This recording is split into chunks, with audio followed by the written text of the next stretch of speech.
I'm Tim. I'm the owner of Innotech Process Equipment.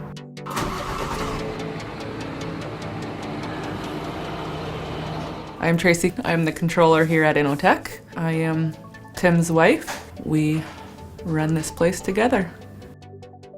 Innotech is just a great group of people.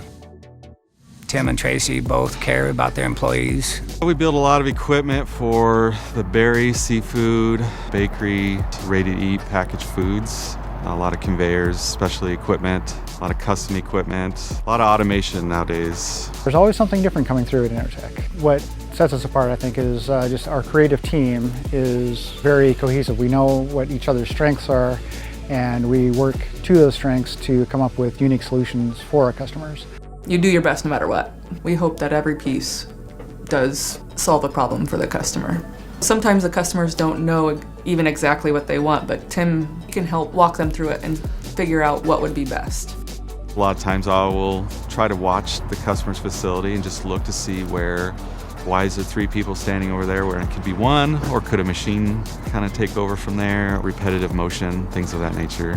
Food processing equipment has to be cleanable. You have to be sanitary with it because otherwise stuff will grow. You got to avoid nooks and crannies because they'll harbor bacteria. Product quality is key, so just being aware of product drops, transitions, being gentle on the fruit.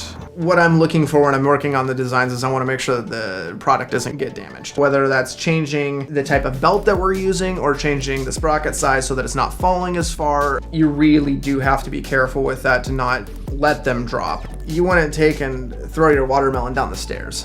You would, gently roll it down a ramp.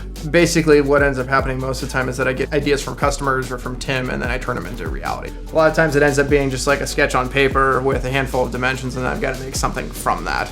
That's what the fun part of the job is, honestly.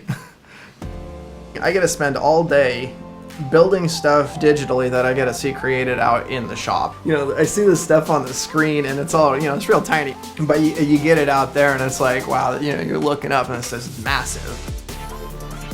Trevor and I will go over the drawings before they come out onto the floor. It's amazing how they fit when you take something that is water jetted that looks just like a blank piece of metal. By the time I form it up, it fits like a piece of puzzle. It's amazing the work that our engineering does to create the things they do. We can basically build anything, between the water jet, between forming anything that we can here. Whatever we need for the shop, Tim is more than happy to get. We have our own water jet, our own CNC brake. We just bought a sheet metal deburring machine, especially for food and food equipment. It has to be smooth and not sharp. And so that has saved us a lot of time, and it puts a nice finish on things. Obviously, we got all the welding stations, service trucks. We do mobile welding, field installs, machine shop capabilities, a couple lathes, mills. Capabilities of bringing in very large pieces of equipment or bringing in large pieces of material for cutting. We can cut 40-foot pieces of beam, square stock, anything that we have come in that a lot of shops don't design for, that Tim actually took into consideration. We designed this building. Very competent shop as far as having everything we need and the correct people to do it. They're excellent at what they do. From A to Z, we can finish everything.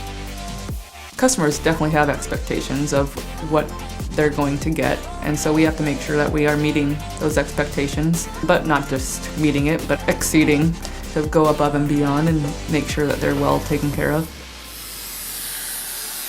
We're turnkey operations, especially having the automation in-house, so we can test, tweak, make it all work like we want it to. We're not relying on third-party outsourcing to do that. We do an extensive amount of testing in-house so that the equipment doesn't work unexpectedly in the field. One of our areas of excellence is being able to not only build our own machines that have the control panels and operator interface and control just that machine, but we can also interface with other equipment, whether that's from other manufacturers or with our own. Some of the things that I brought from larger industries to Innotech is process and quality control, and using a streamlined method to get work done, but also have the highest possible quality. We want to make our machines reliable and as trouble-free as possible for the customer. My dad had a fabrication shop. It was a lot of heavy steel, so I grew up doing that. As a kid, we were always there. stainless intrigued me, so decided to go and do something on my own. Started doing a lot of handrails, countertops, things of that nature, construction type stuff. Knocked on some doors with local berry growers and kind of started from there. When we started Innotech, we had a few customers lined up and a few projects, and that helped us get started. Starting up the business wasn't intimidating because I knew Tim would succeed. He's got the drive, he's got talent. He's also willing to learn how to make it work better for the customer. He will do what it takes. It's amazing to see how far things have grown since I started. One of the reasons that Innotech is so successful is our attention to detail. The amount of thought and quality that we put into making our equipment. Innotech is definitely at the top.